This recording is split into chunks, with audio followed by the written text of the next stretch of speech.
kalau kita itu adalah seorang pegawai, atas penghasilan kita biasanya sudah dipotong atau dipungut oleh pemberi kerja kita.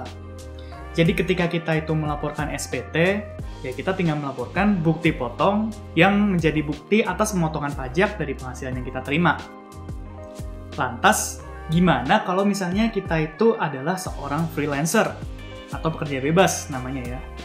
Atau kita punya kegiatan usaha?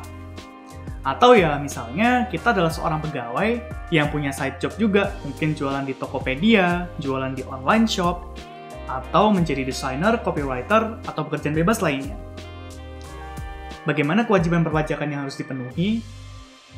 Ya, kalau misalnya kita itu adalah seorang pekerja bebas, atau kita itu memiliki kegiatan usaha, maka kita harus menghitung, menyetor, dan juga melaporkan pajak yang kita bayarkan itu secara mandiri atau memenuhi sistem self-assessment.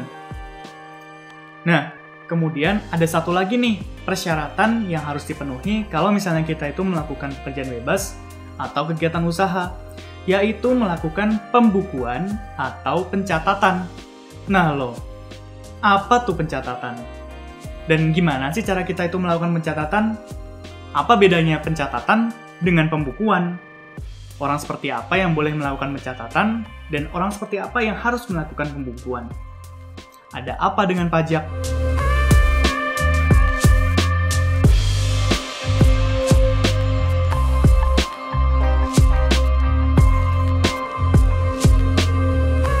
Teman-teman pemirsa sekalian, kita perlu tahu nih, bahwa pencatatan atau pembukuan itu adalah kewajiban yang harus dipenuhi oleh wajib pajak yang melakukan pekerjaan bebas atau freelance, atau memiliki kegiatan usaha. Nah, jadi pencatatan itu apa sih? Pencatatan itu adalah pengumpulan data yang dikumpulkan secara teratur tentang peredaran atau penerimaan bruto dan atau penghasilan bruto sebagai dasar untuk menghitung jumlah pajak yang terutang, termasuk penghasilan yang bukan objek pajak dan atau yang dikenai pajak yang bersifat final. Mungkin dari deskripsi tersebut sudah mulai punya gambarannya, jadi yang dimaksud pencatatan itu apa sih? Ya intinya kita mencatat semua peredaran bruto, semua ya, baik itu bukan objek pajak, ataupun yang sudah dikenakan pajak yang bersifat final, semuanya dilakukan pencatatan sebagai peredaran bruto. Terus kita sebenarnya ngapain sih melakukan pencatatan? Biar apa gitu? Tujuannya apa yang melakukan pencatatan ini? Jadi pencatatan itu, ya tentunya dilakukan yang pertama adalah untuk pengisian SPT ya. Jadi untuk mengisi SPT tahunan orang pribadi, itu kita perlu catatan penghasilan atau peredaran bruto dalam 1 tahun. Jadi dalam 1 tahun itu ada penghasilannya itu jumlahnya berapa sih gitu. Dan kemudian yang kedua adalah untuk menghitung pajak. Oke? Jadi dengan adanya pencatatan, kita sebagai wajib pajak, itu kita bisa menghitung nih, menjadi dasar penghitungan. Pajak yang harus dibayarkan bulan ini tuh berapa sih? Pajak yang harus dibayarkan di tahun ini tuh berapa? Kita jadi punya dasar dengan melakukan pencatatan tersebut. Selain itu, selain untuk kebutuhan pajak, pencatatan itu juga bisa bermanfaat bagi kita sebagai wajib pajak untuk tahu posisi keuangan kita itu seperti apa sih? Ya, itu fungsi ketiganya, itu untuk mengetahui posisi keuangan kita. Jadi kita bisa melihat nih, penghasilan di tahun ini itu naik apa turun sih? Penghasilan di bulan ini tuh naik atau turun? Mungkin kita dari hasil evaluasi tersebut, kita juga bisa melihat nih, oh jadi penghasilan di bulan ini tuh naik karena hal ini perlu kita pertahankan. Atau penghasilannya justru turun karena hal ini, dan itu harus kita perbaiki lagi gitu ya. Jadi dengan melakukan pencatatan ini, manfaatnya banyak gitu ya, bukan cuma pengisian SPT, bukan cuma untuk ngitung pajak, tapi juga kita bisa lihat nih, posisi keuangan kita itu seperti apa. Kemudian tadi kan kita menjelaskan tentang pencatatan. Terus apa sih bedanya dengan pembukuan? Kalau misalnya di bahasa Indonesia mungkin ya sama aja gitu ya, pembukuan, pencatatan, sama-sama nyatat penghasilan kok. Terus kenapa sih di pajak itu dua hal itu dibedakan gitu? Ada pembukuan, ada pencatatan. Ternyata beda banget guys. Jadi kalau pembukuan itu, ya itu adalah kita yang ngelaporin itu harus melaporkan harta, kewajiban, modal, penghasilan dan biaya, serta jumlah harta perolehan dan penyerahan barang dan jasa. Jadi itu ya, yang dicatat itu, yang dibukukan itu adalah item-item tadi. Sedangkan kalau di pencatatan tadi apa yang dilaporkan? Ya kita hanya melaporkan peredaran usahanya berapa, dan juga jumlah hartanya dan kewajiban. Udah cukup. Gitu ya. Jadi jauh lebih simpel dibandingkan pembukuan. Kemudian, kalau penyajian dari pembukuan itu seperti apa sih? Apakah sama aja gitu dengan pencatatan? Tentu enggak ya. Kalau pencatatan itu kita menyajikan berapa sih catatan peredaran bruto dalam sebulan atau dalam setahun misalnya. Sedangkan kalau pembukuan, nah ini nih, kita harus menyerahkan yang namanya itu laporan keuangan berupa neraca, dan juga kita harus menyerahkan laporan keuangan berupa laba rugi. Waduh. Terus itu juga harus sesuai dengan standar akuntansi di Indonesia, yaitu PSAK. Jadi kalau misalnya pembukuan, itu kita harus ngerti nih yang namanya accounting. Gimana sih cara kita melakukan pembukuan dengan tepat gitu ya, dengan sesuai dengan standar PSAK gitu. Nah kalau misalnya syaratnya seperti itu, semua orang harus melakukan pembukuan, mungkin pekerja bebas, freelancer gitu, atau kegiatan usaha UMKM, bakal takut duluan dong ya. Wah, nggak usah bayar pajak ntar disuruh pembukuan lagi. Jadi, itu cukup menakutkan memang ya. Makanya, di sini pemerintah memberikan kita fasilitas berupa kita boleh nih melakukan pencatatan. Nah, terus timbul deh pertanyaan, kalau misalnya gitu, apakah semuanya boleh melakukan pencatatan? Ada kriteria-kriteria tertentu yang harus dipenuhi untuk orang itu boleh melakukan pencatatan. Kata boleh ini perlu digarisbawahi ya. Jadi kalau misalnya ada UMKM yang memilih melakukan pembukuan, ya nggak apa-apa, silakan gitu. Tapi di sini ada kemudahan nih. Silakan kalau mau menggunakan pencatatan boleh gitu. Nah itu syaratnya apa aja sih? Siapa aja yang boleh melakukan pencatatan? Kita lihat di aturannya ya. Kalau di aturannya itu disebutkan wajib pajak orang pribadi yang melakukan kegiatan usaha atau pekerjaan bebas dan wajib pajak badan di Indonesia wajib menyelenggarakan pembukuan. Nah lo dipukul rata tuh semuanya harus melakukan pembukuan. Tentu enggak ya, ada kecualinya di sini. Kecuali 1. Wajib pajak orang pribadi yang melakukan kegiatan usaha atau pekerjaan bebas yang sesuai dengan ketentuan perundang-undangan di bidang perpajakan diperbolehkan menghitung penghasilan neto dengan menggunakan norma penghitungan penghasilan neto. Intinya, kalau kita itu boleh pakai NPPN, gitu ya, kita menggunakan NPPN sebagai dasar penghitungan penghasilan neto, maka kita boleh melakukan pencatatan. Nah ini NPPN itu apa, dan siapa sih yang boleh pakai NPPN? Mungkin ini kita bahas lain waktu ya, tapi intinya kalau misalnya kita itu boleh menggunakan NPPN, ya, misalnya kita punya pekerjaan bebas, kita menghitung pajaknya itu menggunakan NPPN, kita boleh menggunakan pencatatan. Nah, kemudian ada wajib pajak orang pribadi yang memenuhi kriteria tertentu. Nah, kriteria tertentu ini salah satunya ya wajib pajak orang pribadi yang misalnya UMKM gitu ya.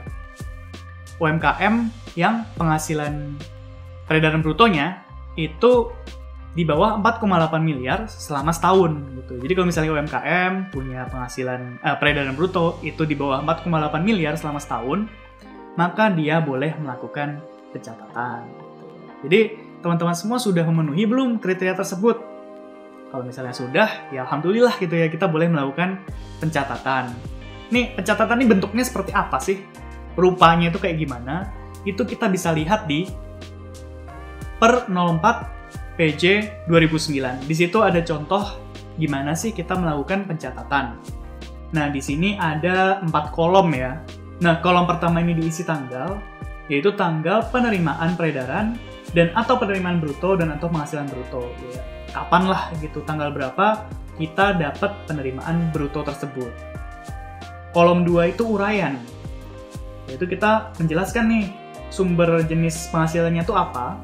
Termasuk kita perlu kasih tambahan detail mungkin ya. Kalau misalnya itu penghasilan yang kita peroleh itu dari bukan objek pajak, misalnya bantuan, sumbangan, hibah, warisan, atau lainnya gitu, lain sebagainya. Nah kemudian jumlah bruto itu berapa nih? Berapa peredaran bruto yang kita peroleh pada tanggal tersebut? Kemudian ada juga kolom terakhir yaitu keterangan, yaitu ya keterangan bila dianggap perlu diberi keterangan gitu ya.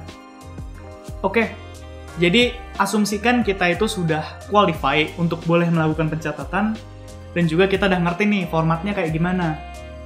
Terus tata caranya itu gimana sih? Nah, kita bisa lihat ya di aturan itu ada beberapa tata cara yang harus kita penuhi, yaitu pencatatan harus diselenggarakan secara teratur dan mencerminkan keadaan yang sebenarnya dengan menggunakan huruf Latin, angka Arab, satuan mata uang rupiah, dan disusun dalam bahasa Indonesia dalam suatu tahun pajak berupa jangka waktu 1 tahun kalender mulai tanggal 1 Januari sampai dengan 31 Desember, dan dalam suatu tahun harus diselenggarakan secara kronologis dan sistematis. Kita harus penuhi nih, kita harus perhatikan. Pencatatannya itu harus diselenggarakan secara teratur, ya. Kita harus konsisten nih. Misalnya kita menggunakan accrual basis. Ya, kita seterusnya pakai accrual basis, jangan ganti-ganti. Jangan sampai satu bulan, bulan ini kita pakai accrual, bulan depan cash basis. Nggak boleh ya, kita harus secara teratur, konsisten. Dan juga jangan sampai kelewatan, bulan ini nyatet, bulan depan enggak, bulan depan nyatet lagi gitu. Jadi harus teratur gitu ya, nyatet terus maksudnya, bukan nggak nyatet terus gitu, oke? Oke, yang kedua, mencerminkan keadaan yang sebenarnya. Jadi jangan sampai kita merekayasa peredaran bruto kita. Misalnya, penghasilan di bulan ini peredaran brutonya 80 juta, tapi biar pajaknya dikit, kita lapornya 70 juta aja deh. Jangan seperti itu ya, jadi kita harus dengan keadaan yang sebenarnya. Jadi mohon maaf nih, kita nggak boleh pakai aksara Arab atau aksara Batak gitu, jadi harus pakai huruf Latin ya, A, B, C, D, dan seterusnya. Kemudian, kita harus pakai angka Arab, ya, 1, 2, 3, 4, dan seterusnya. Jadi jangan pakai I, IV gitu ya, kayak orang Romawi gitu ya. Jadi nggak boleh, kita harus pakai angka Arab, 1, 2, 3, 4, dan seterusnya. Dan juga kita harus menggunakan satuan mata uang rupiah, ya. Perhatikan, kita harus pakai uang rupiah gitu. Dan disusun dalam bahasa Indonesia. Nah, kemudian dalam 1 tahun pajak, itu harus dari 1 Januari hingga 31 Desember. Kalau di pembukuan, kita mungkin diperbolehkan ya, menggunakan pembukuan dengan 1 tahun pajak itu misalnya dari 1 Maret hingga 28 Februari. Itu diperbolehkan, silakan. Tapi kalau di pencatatan, kita wajib menggunakan tahun pajak yaitu dari 1 Januari hingga 31 Desember. Nah, yang terakhir, pencatatan dalam 1 tahun harus diselenggarakan secara kronologis dan sistematis. Jadi jangan sampai nih kita menulis 1 Januari saya dapat penghasilan 15 juta. Kemudian 15 Januari saya dapat penghasilan 20 juta. 7 Januari dapat penghasilan 6 juta. Lah, nggak kronologis dong. Jadi harus kronologis ya. 1 Januari berapa, 2, 3, dan seterusnya. Oke, itu adalah tata cara pencatatan. Kemudian ada syarat-syarat yang harus diperhatikan juga nih, pemirsa. Yaitu, kalau misalnya kita itu punya lebih dari 1 usaha, misalnya saya punya akun Tokopedia 2, yang satu itu untuk jualan alat rumah tangga, misalnya sapu, pel, dan sebagainya. Yang satunya lagi itu saya untuk jualan aksesoris HP.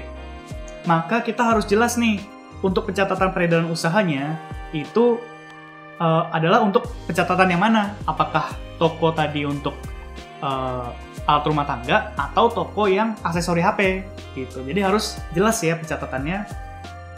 Diferensiasinya itu harus jelas. Kemudian, jangan lupa juga, selain tadi kita mencatat peredaran usaha, kita juga harus mencatat berapa banyak harta kita, apa saja harta kita, dan juga kewajibannya itu juga harus dicatat dengan jelas. Gitu.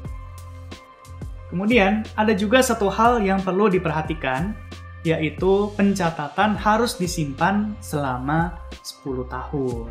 Gitu ya. Jadi, pencatatan ini harus diarsipkan selama 10 tahun, di Indonesia, baik di tempat tinggal maupun kegiatan usaha gitu. Jadi terserah, boleh disimpan di rumah, boleh disimpan di toko, tapi harus disimpan selama 10 tahun gitu. Jadi jangan sampai hilang dulu, jangan dibuang dulu gitu ya. Biasanya kan kita kalau punya tumpukan kertas, buang aja gitu. Nggak boleh ya kalau ini untuk pencatatan untuk pajak, kita harus disimpan selama 10 tahun. Oke, mungkin sekian penjelasan dari saya mengenai bagaimana sih melakukan pencatatan.